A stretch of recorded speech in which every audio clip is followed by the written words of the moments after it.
సాయిరామ్. ఇది 1950లో జరిగిన విషయం. మద్రాసుకు చెందిన కొత్తగా పెళ్లైన దంపతులు హనీమూన్ కోసమని బెంగుళూరుకు వెళ్లారు. బెంగుళూరులో తమ బంధువులింట్లో ఉన్నారు. బెంగుళూరంతా చూచి తిరిగి బయలుదేరదామని అనుకుంటున్నప్పుడు వీళ్ళ బంధువులు ఇక్కడ దగ్గరలో పుట్టపర్తి అనే ఊరుంది. అక్కడ శ్రీ సత్యసాయి బాబా గారు ఉన్నారు.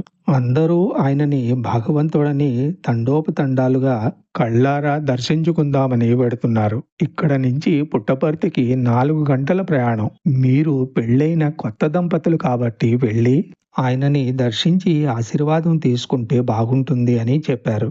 అలాగే అని చెప్పి ఆ కొత్త దంపతులు బెంగుళూరు నుంచి పుట్టపర్తికి వచ్చారు. ఆ రోజుల్లో స్వామి దర్శనానికి మందిరం బయట ఇసుక మీద చెట్లు క్రింద ఇప్పటిలాగే మగవాళ్ళు ఒకవైపు ఆడవాళ్ళు ఒకవైపు కూర్చొని ఉండేవారు. ఈ కొత్త దంపతులు కూడా స్వామి దర్శనానికి మగవాళ్ల వైపు భర్త, ఆడవాళ్ల వైపు ఆమె కూర్చున్నారు. ఇంతలో స్వామి దర్శనానికి బయటకు వచ్చి పురుషుల వైపు దర్శనం ఇస్తూ ఇతని వైపు మెల్లగా వచ్చారు.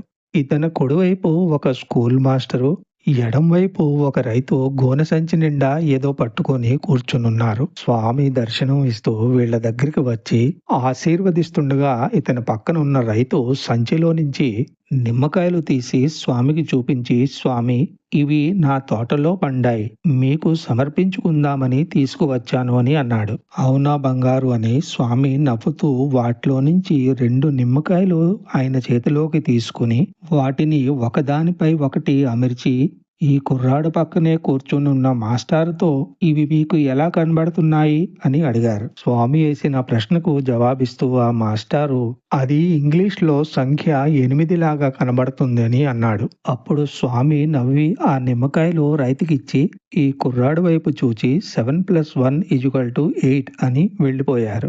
స్వామి మాటలు అక్కడ ఉన్నవారిలో ఎవ్వరికీ అర్థం కాలేదు.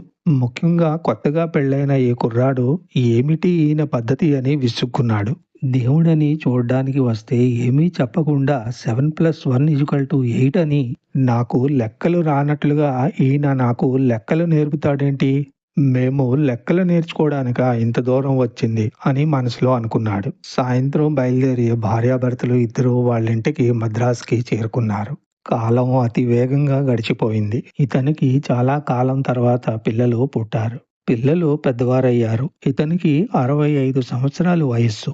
ఉద్యోగంలో నుంచి అవకాశం పొందిన తర్వాత తిరిగి 1940లో అంటే 40 ఏళ్ల తర్వాత పుట్టపర్తి స్వామి దర్శనానికి కొడుకుని తీసుకువచ్చాడు. ఇతని అదృష్టవశాత్తు దర్శనంలో మొదటి లైన్ దొరికింది. తండ్రి కొడుకు లైన్లో కూర్చొనున్నారు. స్వామి దర్శనం ఇస్తూ వీరి దగ్గరికి వచ్చారు. స్వామి తన వైపు చూచి 7+1 అని చెబుతూ ప్రక్కనే కూర్చున్న కొడుకు వైపు వేలు చూపించి ఎదరికి వెళ్ళిపోయారు. స్వామి మాటలకి ఈ ముసలైన వెక్కి వెక్కి ఏడిచాడు. తండ్రిని వెక్కి వెక్కి ఏడవడం చూచి కొడుకు నాన్న ఎందుకు ఏడుస్తున్నావు అని అడిగాడు. స్వామి 7+1 అని అన్నారు కదా, ఇదే మాట 40 సంవత్సరాల క్రిందట కూడా అన్నారు. తండ్రి మాట విని కొడుకు దానికి ఇంతలా ఏడవడం ఎందుకని అడిగాడు. బహుశా స్వామి నీకు గత విషయం గుర్తు తెచ్చి ఉంటారు. అప్పుడు ఆ ముసలైన కళ్ళమట నీళ్లతో కాదు నాయనా, స్వామి 40 సంవత్సరాల క్రిందట ఆ మాట ఎందుకన్నారో నాకు అస్సలు అప్పట్లో అర్థం కాలేదు. పైగా నేను ఈనేంటి నాకు లెక్కలు నేర్పిస్తున్నారా అని విసుక్కున్నాను కూడా. కానీ స్వామి అన్న మాటకి ఇప్పుడే అర్థమైంది.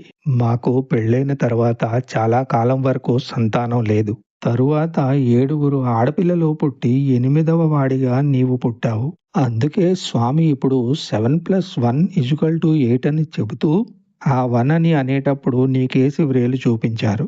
అంటే 7 తర్వాత నీవు పుడతావని 40 సంవత్సరాల క్రిందటే సూచించారు. భగవంతుడికి తప్ప మరెవ్వరికీ ఇది సాధ్యం కాదు. కానీ నేను మూర్ఖత్వంతో స్వామిని అర్థం చేసుకోలేక ఇన్నేళ్ల వరకు దర్శనం చేసుకోలేదు.